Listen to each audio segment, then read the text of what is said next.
नमस्कार दोस्तों। अगर आप यूपीएससी मेंस की तैयारी कर रहे हैं तो ये वीडियो आपके लिए एक क्विक रिवीजन नोट है। अगले कुछ मिनटों में हम जीएस पेपर 2 के एजुकेशन जैसे क्रूशियल टॉपिक को मास्टर करेंगे। हम एक ऐसा स्ट्रक्चर फॉलो करेंगे जिससे आप एग्जाम में एक बेहतरीन आंसर लिख सकें। चलिए इस पूरे टॉपिक को जल्दी से डिकोड करते हैं। सवाल बड़ा है ना? क्या सिर्फ एक पॉलिसी मतलब नेशनल एजुकेशन पॉलिसी 1 अरब से ज़्यादा लोगों का भविष्य बदल सकती है? सोचिए, ये कितना पावरफुल हुक है। इसे आप अपने मेंस आंसर की शुरुआत में इस्तेमाल कर सकते हैं। तो चलिए इसी सवाल की तह तक चलते हैं। ये रहा हमारा आज का एजेंडा। देखिए, ये सिर्फ पॉइंट्स नहीं है, बल्कि ये एक परफेक्ट मेंस आंसर का ब्लूप्रिंट है। हम कॉन्टेक्स्ट से शुरू करेंगे, फिर डेटा देखेंगे, चैलेंजेस और गवर्नमेंट एक्शंस को एनालाइज करेंगे और आखिर में एक सॉलिड कंक्लूजन के साथ इसे रैप अप करेंगे, एकदम स्ट्रक्चर्ड। तो सबसे पहले एजुकेशन की इंपॉर्टेंस देखिए। ये ह्यूमन कैपिटल और डेमोग्राफिक डिविडेंड की नींव है। अपने आंसर में कॉन्स्टिट्यूशनल प्रोविजंस जरूर मेंशन करने चाहिए। Article 21A right to education, अरे प्रीलिम्स में कितनी बार पूछा गया है। और हाँ, ये कॉन्करेंट लिस्ट में है, जो सेंटर स्टेट कोऑर्डिनेशन के एंगल को बहुत इंपॉर्टेंट बना देता है। कोई भी अच्छा एनालिसिस ग्राउंड रियलिटी से शुरू होता है और रियलिटी हमें पता चलती है डेटा से। तो चलिए देखते हैं कि इंडिया का लर्निंग रिपोर्ट कार्ड आखिर कहता क्या है। 74%, 74%, ये है 2011 सेंसस के हिसाब से भारत का नेशनल लिटरेसी रेट। हालांकि आज़ादी के बाद से ये एक बहुत बड़ी छलांग है, पर ग्लोबल स्टैंडर्ड्स के हिसाब से हमें अभी भी लंबा सफ़र तय करना है।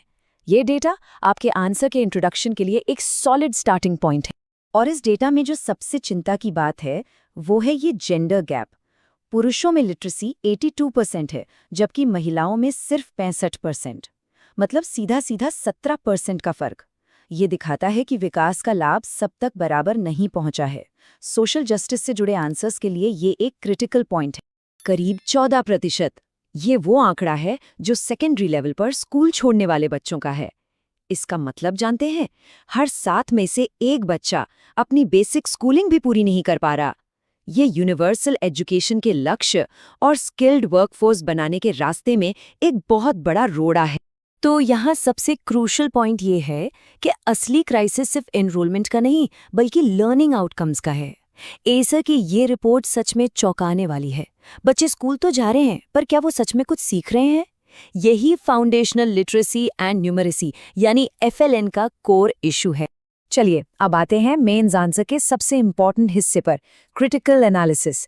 ये वो 5 बड़ी चुनौतियां हैं जो आपको याद रखनी ही है। तो चलिए इन्हें एक एक करके डायग्नोस करते हैं। तो ये है वो 5 हर्डल्स। सबसे पहले पुअर लर्निंग आउटकम्स, मतलब बच्चे पढ़ना और बेसिक मैथ्स भी नहीं सीख पा रहे। दूसरा, पब्लिक स्पेंडिंग, जो GDP के 6% के टारगेट से काफी कम है। तीसरा, टीचर्स की भारी कमी और क्वालिटी का इशू। चौथा, द डिजिटल डिवाइड, जिसने अमीर गरीब और शहर गांव के बीच की खाई को और चौड़ा कर दिया है। और आखिर में गवर्नेंस, जहां अच्छी पॉलिसीज तो बनती हैं, पर इम्प्लीमेंटेशन में फेल हो जाती हैं। प्रॉब्लम्स डिस्कस करने के बाद एक अच्छा आंसर हमेशा गवर्नमेंट के इनिशिएटिव्स को भी कवर करता है। तो देखते हैं कि सरकार का एक्शन प्लान क्या है। ये है सरकार का फ्लैगशिप प्रोग्राम, समग्र शिक्षा अभियान। ये एक इंटीग्रेटेड स्कीम है, मतलब प्री स्कूल से लेकर क्लास 12 तक स्कूल एजुकेशन के हर पहलू को कवर करती है। इसमें सर्व शिक्षा अभियान, राष्ट्रीय माध्यमिक शिक्षा अभियान और टीचर एजुकेशन जैसी पुरानी स्कीम्स को मर्ज कर दिया गया है। इसके अलावा भी कई टारगेटेड स्कीम्स हैं, जैसे निपुण भारत मिशन, जो सीधे फाउंडेशनल लर्निंग क्राइसिस को एड्रेस करता है। PM पोषण, यानी पुराना मिड डे मील न्यूट्रिशन के साथ एनरोलमेंट भी इंश्योर करता है। PM ई-विद्या डिजिटल डिवाइड को कम करने की कोशिश है। KGVV वंचित लड़कियों पर फोकस करता है। और रूसा हायर एजुकेशन की क्वालिटी सुधारने के लिए है। ये दिखाता है कि सरकार का अप्रोच मल्टी प्रोंग्ड है। अब बात करते हैं सबसे बड़े गेम चेंजर की, नेशनल एजुकेशन पॉलिसी 2020।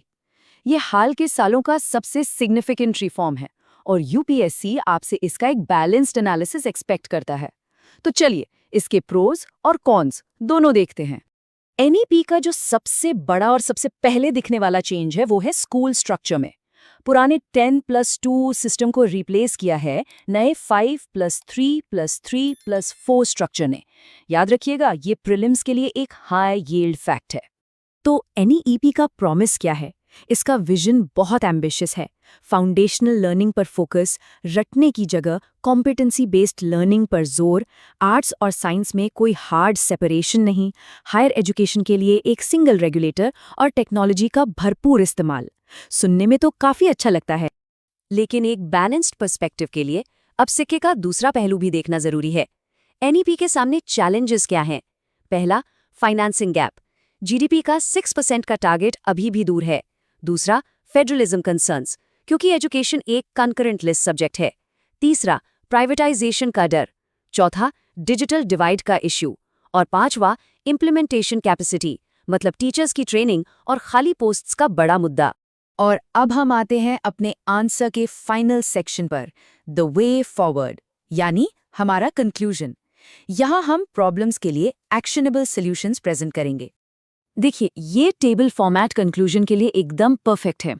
प्रॉब्लम के ठीक सामने सॉल्यूशन, लो स्पेंडिंग तो 6% GDP का टारगेट अचीव करो। फेडरलिज्म कंसर्न्स, कोऑपरेटिव फेडरलिज्म को मजबूत करो। Digital divide, last mile connectivity में इन्वेस्ट करो। टीचर क्वालिटी, वैकेंसीज भरो और कंटिन्यूस ट्रेनिंग दो। एकदम क्लियर और पॉइंट टू पॉइंट। अपने आंसर में वैल्यू एडिशन के लिए आप बेस्ट प्रैक्टिसेस भी मेंशन कर सकते हैं, जैसे भारत में केरला का मॉडल, जो यूनिवर्सल लिटरेसी और स्ट्रॉन्ग पब्लिक स्कूलिंग के लिए जाना जाता है, और ग्लोबली फिनलैंड का मॉडल, जहां टीचर्स की बहुत रिस्पेक्ट है और लर्निंग आउटकम फोकस्ड होती है। और आखिर में एक थॉट प्रोवोकिंग क्वेश्चन, इन सारे रिफॉर्म्स के साथ हम असल में कल की जॉब्स के लिए स्टूडेंट्स तैयार कर रहे हैं या फिर कल के टेस्ट के लिए? ये सवाल हमें सोचने पे मजबूर करता है कि एजुकेशन का असली मकसद आखिर है क्या। इस विचार के साथ अपनी तैयारी जारी रखिए।